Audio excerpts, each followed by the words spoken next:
At the 2020 Davos World Economic Forum, Wirecard CEO Markus Braun spoke about the company's record-breaking growth and the future of global online payments. In the audience were representatives from Deutsche Bank, Visa, MasterCard, and finance ministers. Markus boasted about massive profits of over $2 billion, supposedly held in accounts at banks in Asia. At the same time, a bank employee in the Philippines opened a vault. Inside, nothing. No cash. No documents. Behind the grand presentation and impressive numbers was the largest financial fraud in Germany's history. How did Wirecard manage to deceive investors, regulators, and the entire market? Where did the $2 billion go? And most importantly, would you recognize a lie if it is told on stage in Davos under the applause of ministers? In 1999, in the city of Aschaffenburg, Germany, a little-known company named Wirecard appeared. Its first clients were adult websites, online casinos, and betting services, businesses that traditional banks avoided. But Wirecard saw an opportunity. The company started processing online payments for those deemed undesirable by the financial system. It took a commission from every transaction, and that is how the company began earning serious money. In 2002, Markus Braun joined the company, a tech-savvy, ambitious, and charismatic figure. He did not just see a future in Wirecard, he wanted to turn it into a financial giant. A year later, Braun became CEO, and everything changed.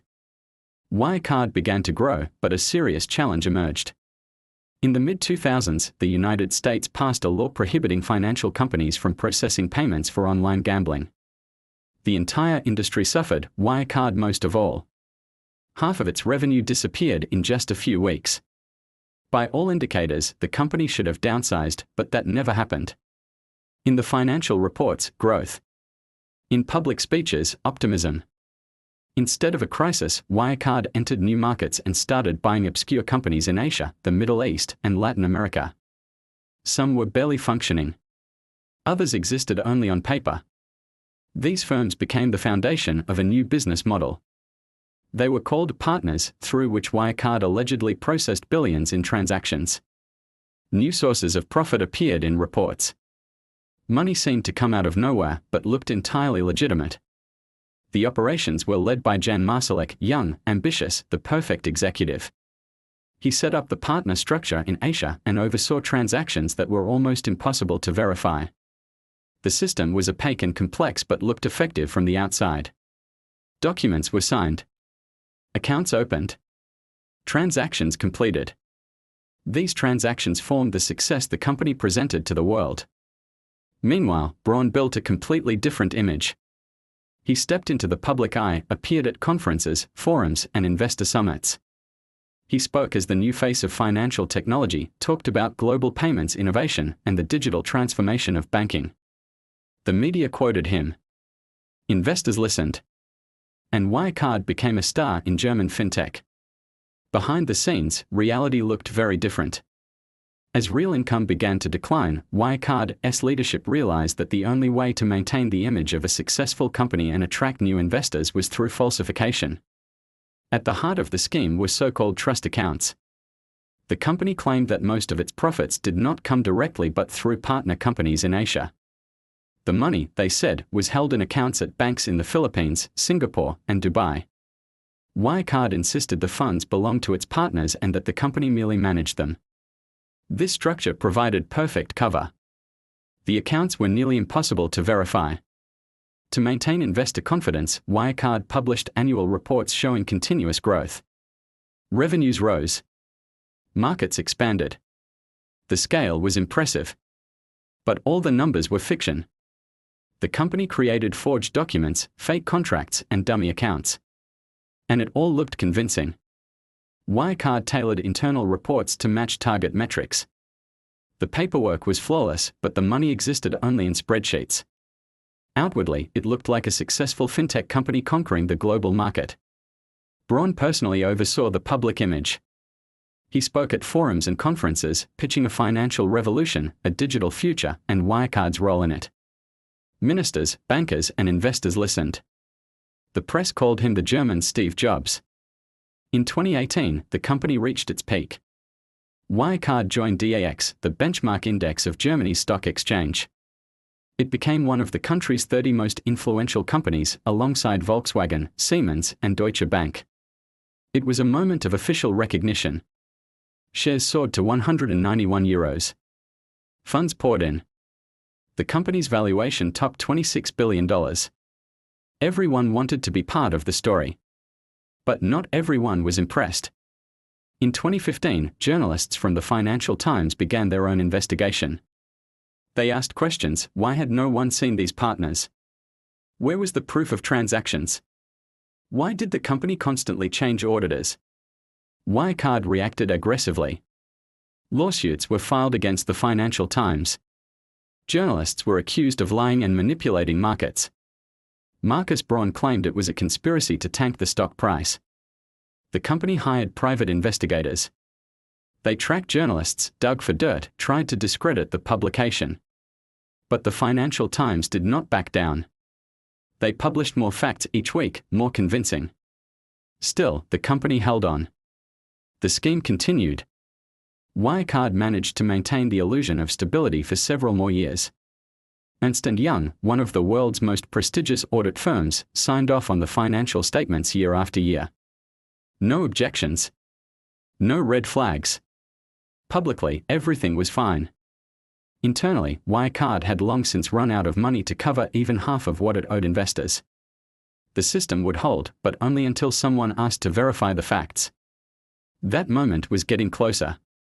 In 2019, the Financial Times published a new series of investigations. This time, they had proof. Former Wirecard employees were willing to testify anonymously. They handed over internal documents, fake contracts, falsified reports, records of non-existent transactions.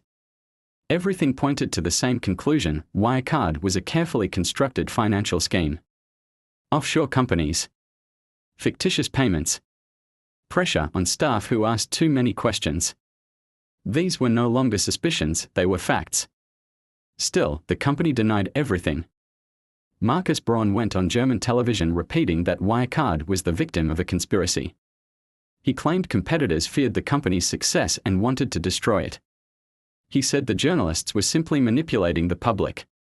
It was the same narrative the company had pushed for years. But this time, things unfolded differently. The market no longer believed. Following the Financial Times' latest publication, regulators demanded an audit. Ernst & Young, which had signed off on the company's reports for years, was given a direct task: verify whether $2 billion existed in trustee accounts at banks in the Philippines. Wirecard confirmed the money was there, supposedly held in 2 banks in Manila. But when auditors contacted the banks, they got a response that destroyed everything. No such accounts existed. The documents provided by Wirecard were forged. The banks themselves confirmed it. A few days later, Markus Braun appeared before the press. His voice no longer carried the same confidence. He admitted the company could no longer confirm the existence of $2 billion, the money that had appeared in financial reports for years most likely never existed. After that, everything collapsed. Wirecard's stock price plummeted from €191 to €2 in a matter of days. The company lost over 90% of its market value. In June 2020, Wirecard officially filed for insolvency. It was the first time in German history that a DAX-listed company became the subject of a criminal investigation. Markus Braun was arrested. He was charged with fraud, market manipulation, and falsifying financial reports. But he was not the only one running the scheme. COO Jan Marsalek disappeared before the investigation began. He was last seen in Vienna boarding a private jet, never to return. According to the investigation, he had transferred $1.5 billion from Wirecard to personal accounts. Part of the money was converted into cryptocurrency. Another part moved through offshore entities. Then came more shocking revelations. Wirecard had spent investor funds on private jets, luxury gifts, real estate, even bribes to officials. A company once valued at $26 billion turned out to be an empty shell. Investors sued. Total losses exceeded $20 billion. As of March 2025, Markus Braun remains under investigation. He denies the charges and claims he was misled by other board members. Jan Marsalek is still at large. Some reports suggest he is hiding in Russia under the protection of intelligence services. but his exact whereabouts remain unknown. The greatest crimes were never caught on camera until now. This channel takes you deep into the minds of masterminds, where every move is calculated and every silence is a message.